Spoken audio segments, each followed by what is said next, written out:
First identity is sine square theta plus cos square theta is equal to 1। ये थी हमारी first identity. ठीक है, अब इसी को मैं क्या करता हूँ, एक बार फिर से प्रूव करके दिखाता हूँ आपको।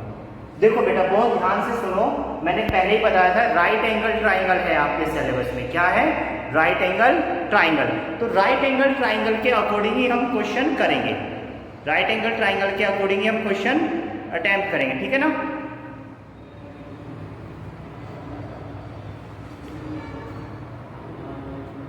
अब बहुत ध्यान से देखना, पहले हम एक राइट एंगल ट्राइंगल बना लेते हैं। It is a right angle triangle A B C. ये 90 डिग्री का हो गया और इसको मैंने मान लिया थीटा। इसको मैंने क्या मान लिया? थीटा। अब जब ये थीटा मैंने मान लिया तो इसके जो सामने वाली ये साइड होगी, ये क्या होगी? परपेंडिकुलर। सबसे बड़ी साइड क्या होती है? हाइपोटेन्यूस। और सबसे जो ये यहां पे रहती है एक परपेंडिकुलर, ये हाइपोटेन्यूस, तो बची हुई क्या होगी? बेस। ठीक है, बची हुई क्या हो गई? ये बेस हो गई।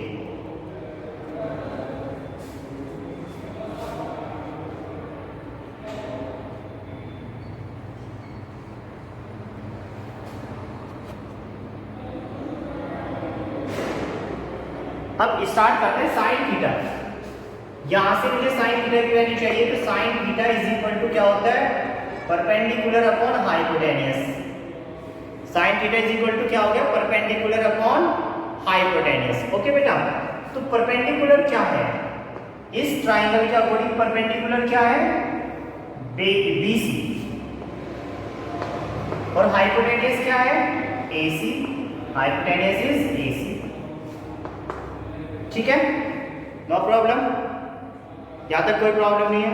उसके बाद हमें क्या चाहिए? हमें चाहिए साइन का स्क्वायर। हमें चाहिए इसका स्क्वायर। तो स्क्वायर करेंगे बेटा तो ये हो जाएगा साइन स्क्वायर थीटा। ठीक है ना? देखो, साइन जब इसका स्क्वायर करेंगे ना हम ऐसे, तो इसका हम ऐसे लिखते हैं साइन स्क्वायर थीटा। आराम से समझ जाना। ठीक है ना? तो साइन स्क्वायर थीटा, इसका स्क्वायर करेंगे तो आपको पता है BC का स्क्वायर अपॉन AC का स्क्वायर। इस तरह लिखेंगे BC का स्क्वायर प्लस AC का स्क्वायर। राइट? ये हो जाएगी equation number 1। This is equation number 1। अब हमें क्या चाहिए? देखो, आपको देख देख के करना है। इसमें हमें क्या चाहिए? cos theta. cos थीटा चाहिए ना? तो cos थीटा का मतलब क्या हो जाएगा? cos थीटा का मतलब बेस अपॉन हाइपोटेन्यूस। तो बेस क्या है? बेस है AB। What is base? AB। तो AB अपॉन हाइपोटेन्यूस कितना है? AC। फिर आपको क्या चाहिए? आपको फिर से स्क्वायर चाहिए, तो आप फिर से स्क्वायर कर दीजिए। ये हो जाएगा cos square theta is equal to AB का स्क्वायर अपॉन AC का स्क्वायर। ये हो जाएगी इक्वेशन नंबर 2। अब यहाँ पे देखो, क्या बीच में किस चीज का साइन लगा? एडिशन का साइन। तो आप इनको ऐड कर दीजिए। क्या करोगे? आप इनको ऐड करके देखिए। ऐड करके देखेंगे तो देखें क्या मिलता है।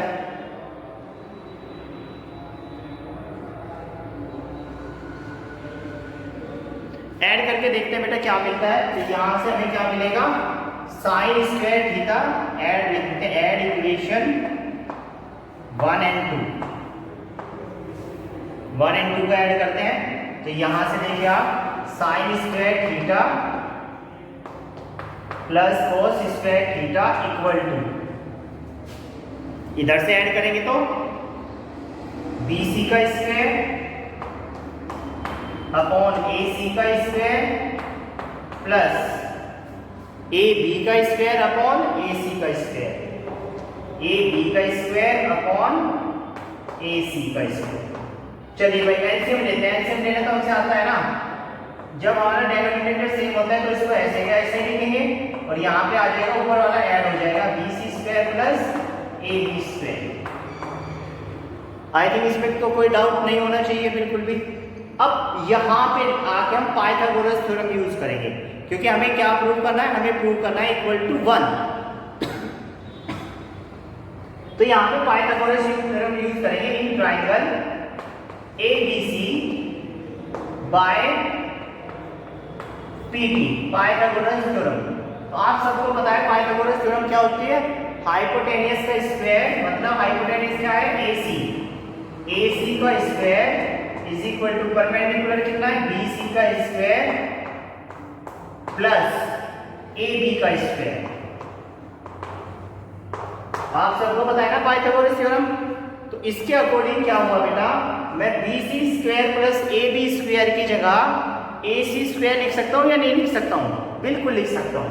तो यहाँ पे मैंने लिखा AC स्क्वायर इन दोनों की जगह अपॉन AC स्क्वायर, तो इससे ये कैंसिल हुआ, बचा 1।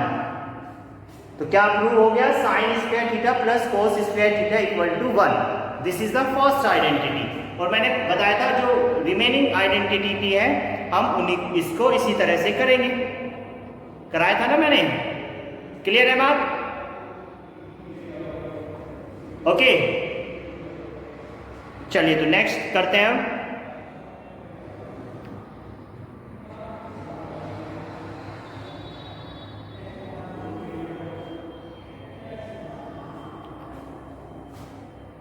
अब कुछ क्वेश्चंस करते हैं। Look at the board.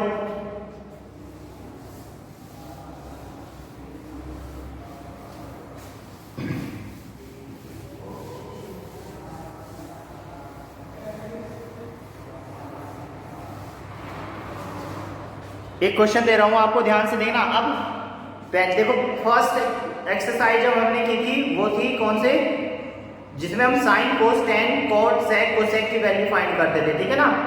Second exercise में हमने एंगल्स पढ़े। थर्ड एक्सरसाइज में हमने क्या पढ़ा था, थर्ड एक्सरसाइज में हमने आपके sine 90 minus theta cos 90 minus theta ये पढ़े। फोर्थ एक्सरसाइज में सभी क्वेश्चन किसके अकॉर्डिंग होंगे, आइडेंटिटी के अकॉर्डिंग। किसके अकॉर्डिंग होंगे, आइडेंटिटी।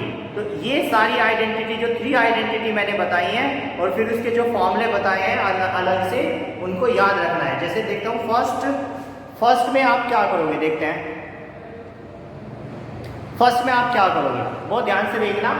जैसे एक क्वेश्चन दे रहा हूं मैं, 1 minus sign square theta upon cos square theta, इसको सॉल्व करिए, इसका आंसर फाइंड करके दिखाइए। आइडेंटिटी को यूज करना है बस।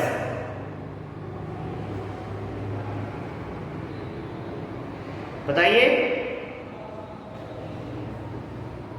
हाँ नंदिनी आपका सही है बेटा, बिल्कुल 1 होगा। कैसे, क्योंकि आपको पता है 1 माइनस साइन स्क्वायर थीटा क्या होता है, कोस स्क्वायर थीटा, और नीचे यहां भी कोस स्क्वायर थीटा, तो इससे ये कैंसिल होके क्या आ जाएगा, 1। Is that clear? ओके। अब एक क्वेश्चन और,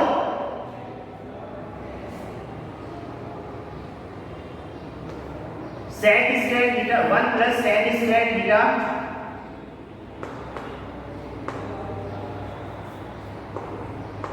अपॉन या into 1 plus sec square theta into sec cos square theta, इसकी वैल्यू फाइंड करके दिखाओ। 1 plus tan square theta into cos square theta,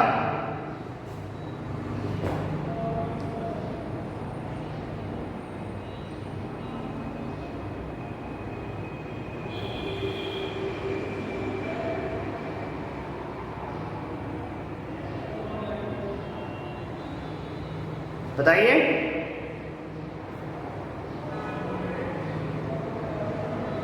इसकी वैल्यू बड़ी सिंपल है बेटा, यहाँ पे आइडेंटिटी लगाई है हम सेकंड वाली। तो 1 प्लस टेन स्क्वायर थीटा क्या होता है, आइडेंटिटी है ना हमारी, sec square theta minus tan square theta equal to 1। तो sec square theta is equal to क्या हो जाएगा हमारा, 1 प्लस टेन स्क्वायर थीटा।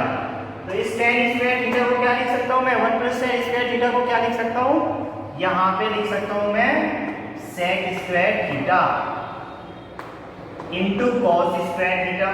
अब सुनो बहुत ध्यान से, क्या इस sec स्क्वायर थीटा को आप 1/cos स्क्वायर थीटा लिख सकते हो? यस वी कैन राइट, क्योंकि sec और cosec आपस में रेसिप्रोकल होते हैं इनटू cos स्क्वायर थीटा। तो इससे ये कैंसिल हो गया, आंसर आएगा 1। अंडरस्टैंड? तो इस तरह क्वेश्चन अटेम्प्ट कर लें। नाउ राइट बेटा।